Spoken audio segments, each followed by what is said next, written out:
Good morning friends.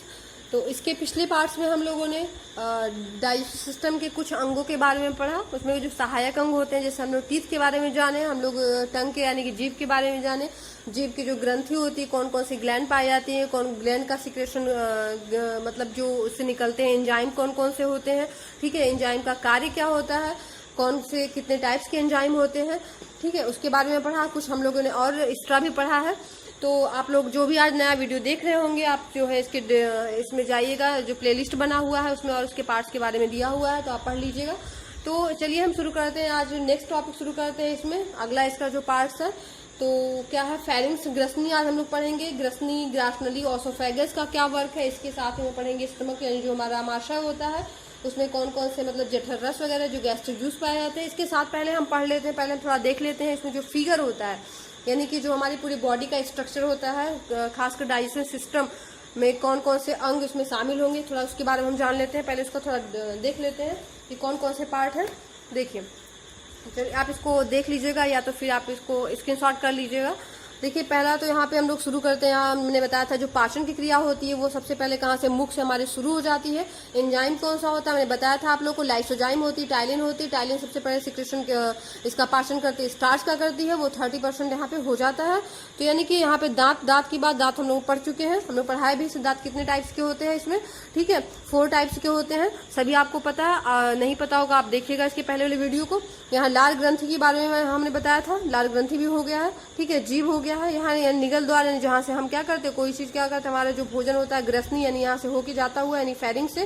फिर यहाँ श्वास नली यानी ट्रैकिया होता है, इसके साथ ही नीचे आ जाते हैं हम क्या, ग्रास नली यानी ओसोफेगस में आ जाते हैं, ठीक है। इसके साथ साथ यहाँ पे क्या होता है, लीवर होता है। फिगर थोड़ा सा दिक्कत, तो अगर आपको लग रहा होगा नहीं अच्छा बना होगा तो आप लोग बना लीजिएगा, क्योंकि हमने ऐसे रफली बना लिया, जल्दी जल्दी में बना लिया आप लोग को बताने के लिए। तो यहाँ पे यकृत हो गया, लीवर हो गया। फिर इसके साथ इसमें क्या, गाल ब्लैडर यानी पित्ताशय होता है। देखिए, इन सब का रोल बहुत ही अच्छा है, हमारे जो डाइजेशन सिस्टम है हम लोग उसको डिटेल में पढ़ेंगे। बहुत ही अच्छा पढ़ने वाले, बहुत ही अच्छा होने वाला। आपका कोई भी क्वेश्चन कभी भी किसी भी जो भी एग्जाम होते हैं, साइंस जो जनरल साइंस पूछता है उससे कभी नहीं छूटेंगे, ठीक है। तो आप बस इसके सारे वीडियो जो सारे पार्ट्स है जरूर उसको देखिएगा। फिर इसमें आता है प्लीहन, स्प्लीन आता है। फिर इसमें अमाशन, स्टमक आता है। इसके साथ में पैनक्रियाज का बहुत अच्छा रोल है। फिर इसमें लार्ज इंटेस्टाइन का ही ये पार्ट है, कोलन होता है, इसमें और भी पार्ट्स हैं। फिर इसमें पैनक्रियाज छोटी आती है यानी कि स्मॉल इंटेस्टाइन बोलते हैं। फिर मलासन, रेक्टम होता है। फिर एनस होता है, यहाँ पे क्या अपेंडिक्स यानी क्रीमी रूप परिशेषिका होता है, जो आपकी जानते हैं कि क्या होता है। ये सभी मनुष्यों में जो है मतलब कि ये दिखाई नहीं देता है, किसी किसी में ही ऐसा मतलब कुछ होता है। तो एक तरह से कहा जाए तो यह जो है सभी में नहीं पाया जाता है। मतलब पहले जो है जानवरों में आप देखे होंगे ये पूंछ के रूप में निकला होता है, जैसे हम पूंछ बोलते हैं, क्रीमी रूप परिशेषिका अपेंडिक्स होता है। तो ये इसका फिगर हो गया है। तो आप फिगर स्क्रीनशॉट कर लीजिएगा, नहीं तो फिर आपके पास अगर होगा तो आप इसको और बेटर बना लीजिएगा। मुझे फिगर दिखाने का मतलब बस यही था कि आप लोग जो है इसके आगे जो पार्ट पढ़ेंगे तो आप पढ़ेंगे। इसके बाद हम लोग क्या पढ़े, क्योंकि हम लोग दांत पढ़ चुके हैं, जीभ भी पढ़ चुके हैं, लाल ग्रंथियां पढ़ चुके हैं। अब आते हैं हम लोग किस पे, फेरिंग्स पे। इसके साथ से हम आगे आगे धीरे धीरे शुरू करते रहेंगे, ठीक है। चलिए तो फिर स्टार्ट करते हैं हम सेकेंड अपना, इसमें थर्ड अपना पार्ट जो है क्या शुरू करते हैं, फेरिंग्स यानी कि ग्रसनी। फेरिंग्स इसको बोलते हैं हम क्या, ग्रसनी बोलते हैं, ठीक है। देखिए, ग्रसनी का कुछ ज्यादा अहम रोल तो नहीं है, लेकिन चूंकि आपको इसके अंतर्गत पढ़ना है तो आप जानते रहिए। कभी कभी पूछता है कि पाचन कहाँ होता है, मतलब पाचन जो है किन किन पार्ट्स में होता है, तो ध्यान दीजिएगा ग्रसनी में किसी प्रकार का पाचन या फिर किसी प्रकार का जो अवशोषण नहीं होता है। तो पहला पॉइंट है, इंपॉर्टेंट पॉइंट है, अगर ऑप्शन में देता है कि पाचन किन में होता है, इसमें फेरिंग्स का नाम दिया, ओसोफेगस का नाम दिया और भी जैसे कि बकल कैविटी का नाम दिया या फिर अमाशय का नाम दिया, तो आप ध्यान दीजिएगा कि फेरिंग्स में किसी प्रकार का पाचन अथवा अवशोषण नहीं होता है। साथ ही इसमें एक और इम्पोर्टेंट पॉइंट है, इसको जंक्शन कहा जाता है। कुछ अंगों का जंक्शन आप जानते हैं, जंक्शन मतलब जहाँ पे कई जो, अभी ऐसे नॉर्मली कहा जाए तो ट्रेन की बात कर सकते हैं, लेकिन जंक्शन मतलब जहाँ पे कई चीजों का जो क्या होता है, एक मेल होता है, मिलन होता है। तो यहाँ किसका किसका होता है, यहाँ पे देखिए नसल जो कैविटी होती है, जो मतलब हमारे जो नाक की आती है, नली होती है, या फिर कहीं बकल कैविटी होती है जो मुख से आती है, अभी आपने देखा भी था, या ओसोफेगस होता है, ठीक है, ओसोफेगस की बात करें, या फिर ट्रैकिया यानी श्वास नली होती है, ट्रैकिया की बात करते हैं, या फिर मिडिल ईयर जो होता है, कान का जो भाग होता है मिडिल बीच का, इन सभी का जो होता है क्या होता है, ये जो फेरिंग्स में ही आके क्या होते हैं, मिलते हैं। इन सभी का पार्ट जो होता है आके मिलता है। देखिए, कभी कभी हम आंख में कोई दवा डालते हैं या फिर कान में कोई दवा डालते हैं, मुंह से कुछ खाते हैं तो वहां से हो के जाता है, हमको एहसास भी होता है, इसलिए इसको जंक्शन भी बोलते हैं। इन सारे पार्ट के इसको क्या बोलते हैं, फेरिंग्स के जंक्शन बोलते हैं। तो इसमें कुछ ज़्यादा इंपॉर्टेंट नहीं था, तो ये जो है हमारे फेरिंग्स का कुछ पार्ट्स है। चलिए इसके आगे हम पढ़ते हैं ओसोफेगस की बात करते हैं, ओसोफेगस की बात करते हैं, ठीक है। यानी कि इसको हिंदी में क्या बोलते हैं, ग्रास नली बोलते हैं। क्या बोलते हैं, ग्रास नली बोलते हैं। यहाँ पे भी ध्यान दीजिएगा, इसमें किसी प्रकार का पाचन और शोषण नहीं होता है। ध्यान दीजिएगा, ये दो पार्ट्स ऐसे होते हैं जिसमें पाचन और शोषण नहीं होता है, ठीक है, नहीं होता है, ध्यान दीजिएगा, नहीं होता है। इसकी लंबाई कितनी होती है, 25 सेंटीमीटर होती है इसकी लंबाई। यह जो है क्या होता है, यह ग्रास नली को, ये जो ग्रास नली होती है वो ग्रसनी को अमाशय से, यानी जो फेरिंग्स होता है इसको अमाशय यानी स्टमक से, ठीक है, स्टमक से जोड़ने का क्या करता है, काम करता है। कौन सा, ओसोफेगस, इसको इससे जोड़ने का काम करता है। कौन सा, ओसोफेगस करता है, ठीक है। साथ में हम इसमें कुछ और इम्पोर्टेंट ओसोफेगस में बता देते हैं आप लोग को। इसमें जो ग्रास नली होती है वो पक्षियों की बात करें, थोड़ा सा हम पढ़ लेते हैं, पक्षियों की बात भी करते हैं। जो बर्ड्स होते हैं उसमें एक क्रॉप बनाता है। क्रॉप क्या होता है, यह जो है पोषक तरल का क्या करता है, वो श्रावण करता है। इसमें जो है ग्रास नली जो क्या करता है, क्रॉप। तो पूछता है कि पक्षियों में क्या बनाता है, या पक्षियों में जो क्रॉप होता है वो कौन बनाता है, तो ओसोफेगस बनाता है, ठीक है, इसको क्रॉप बोलते हैं। क्रॉप जो होता है क्या करता है, पोषक जो पदार्थ होते हैं उनको क्या करता है, श्रावण करता है, तरल बना के उनको, जैसे कि पक्षी उनको आसानी से क्या करते हैं, निगल या फिर पचा लें, उनको तरल बनाता है। तो इसको आप ध्यान दीजिएगा। और एक चीज और, जो जंतु होते हैं, जो जंतु यानी जो जानवर होते हैं जो जुगाली करते हैं, आप देखोगे रूमिनेशन इसको बोलते हैं, इंग्लिश में रूमिनेशन बोलते हैं अथवा जुगाली बोलते हैं। आप देखे होंगे जो खाना खाने के बाद वो जुगाली करते हैं, ठीक है। अगर नहीं पता होगा तो आप अपने घर में पूछिएगा, अपने पेरेंट्स से पूछिएगा। गांव में तो सब लोग जानते हैं, हम लोग भी जानते हैं, ऐसा नहीं है हम लोग कहीं बाहर के नहीं है। अब इंडिया है तो इंडिया में तो इतना तो जानते हैं कि जुगाली क्या होता है, ठीक है।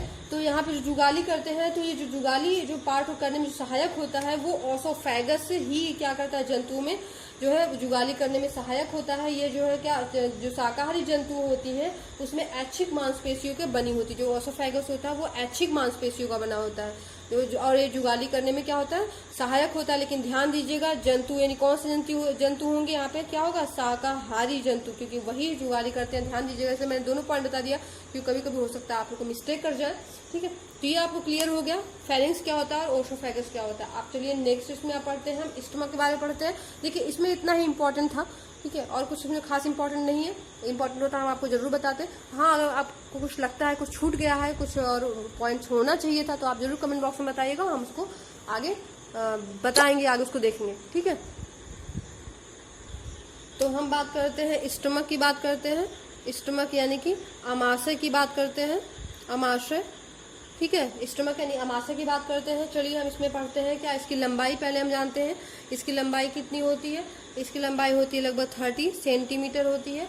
और इसका मुख्य कार्य क्या होता है, यह मुख्य कार्य क्या होता है, भोजन को 4 से 5 घंटे जो है क्या करता है, 4 से 5 घंटे तक उसको क्या करता है, संचय करता है। चलिए स्टमक जो होता है, यानी स्टमक के इसके पार्ट्स के बारे में पढ़ लेते हैं। इसमें कितने पार्ट्स होते हैं, तो इसमें कार्डिया होता है। फर्स्ट पार्ट क्या होता है, कार्डिया होता है। सेकेंड क्या होता है, फंडस होता है, ठीक है। आप इसको जो है क्योंकि इंग्लिश में ही बताना और इजी थोड़ा सा होता है। और थर्ड क्या होता है, कार्पस होता है, ठीक है, कार्पस इसमें हो गया।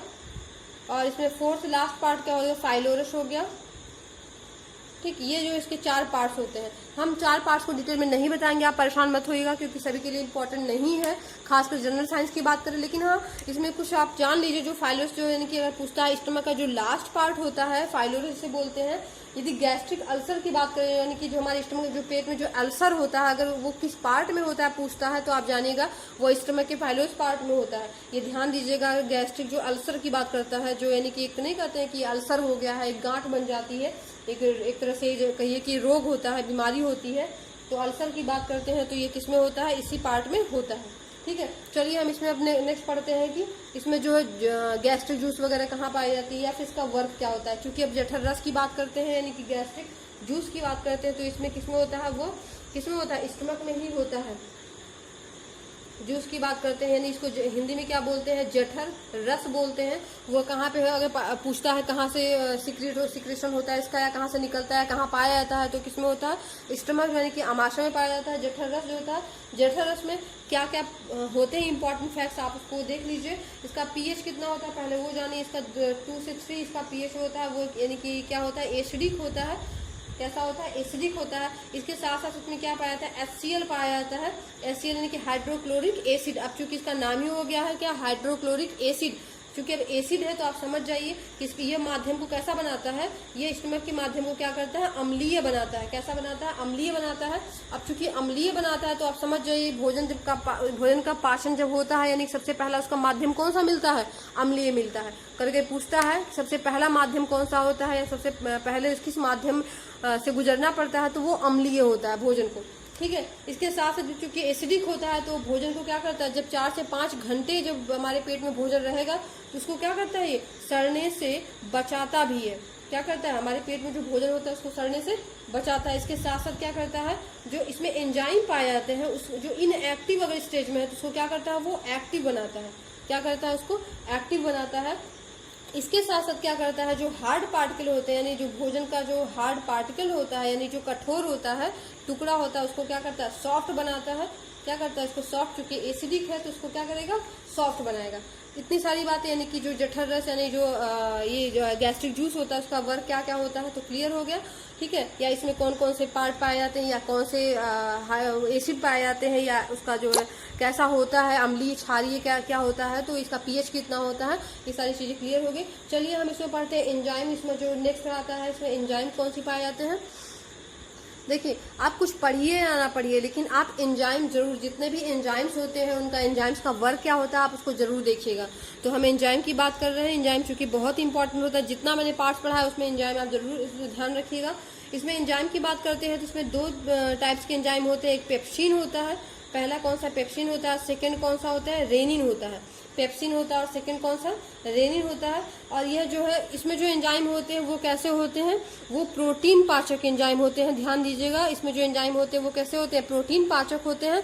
लेकिन ये भी ध्यान दीजिएगा, जो इसमें प्रोटीन का पाचन होता है वो कैसा होता है, आंशिक होता है, मतलब पूरा नहीं होता, बल्कि क्या होता है, थोड़ा होता है। और क्यों होता है, क्योंकि इसमें जो अधिकतर जो एंजाइम होते हैं वो कैसे होते हैं, मिल्क जो है, जो दूध होते हैं उनका पाचन करने में संभव होते हैं।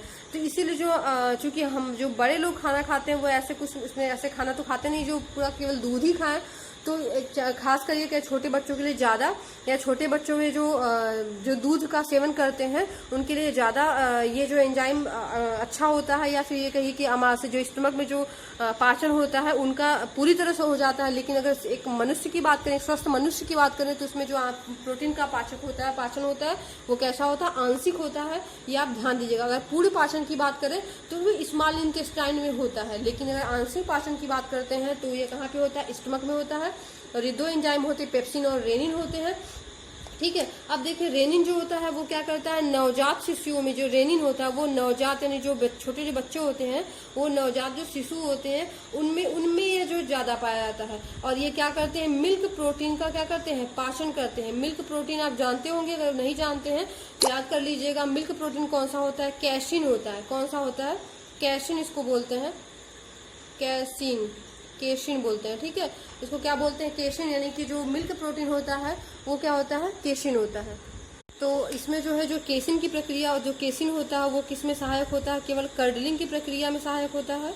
कर्डलिंग की प्रक्रिया होती है। कर्डलिंग मतलब आप देखिए, जब कभी छोटे बच्चों को आपने देखा होगा उन्हें दूध पिलाया जाता है तो क्या होता है, वो थोड़ी देर में क्या वोमिटिंग कभी कभार होता है, वोमिटिंग कर देते हैं और वो क्या होता है, थक्के के रूप में जमा होता है।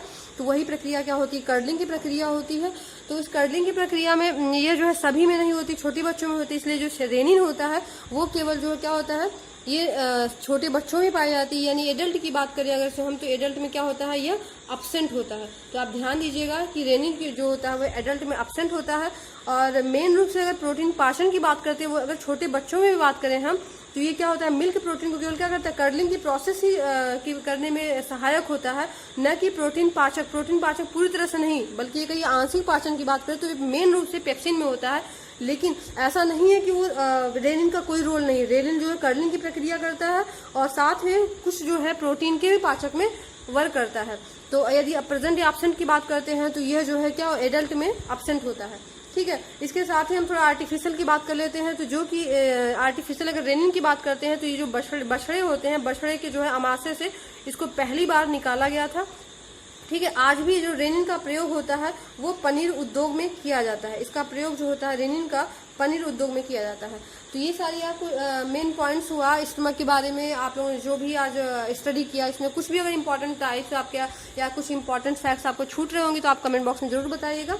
ठीक है, सारे मैंने आपको इंपॉर्टेंट चीज में बता दिया। इसके आगे वाली वीडियो में हम और भी इसके पार्ट्स के बारे में और भी इंपॉर्टेंट एंजाइम्स है या इंपॉर्टेंट पार्ट्स है उनके बारे में हम स्टडी करेंगे, उसके बारे में हम जानेंगे। तब तक आप लोग घरों में रहिए, सुरक्षित रहिए, पढ़ाई करते रहिए, मुस्कुराते रहिए। Thank you.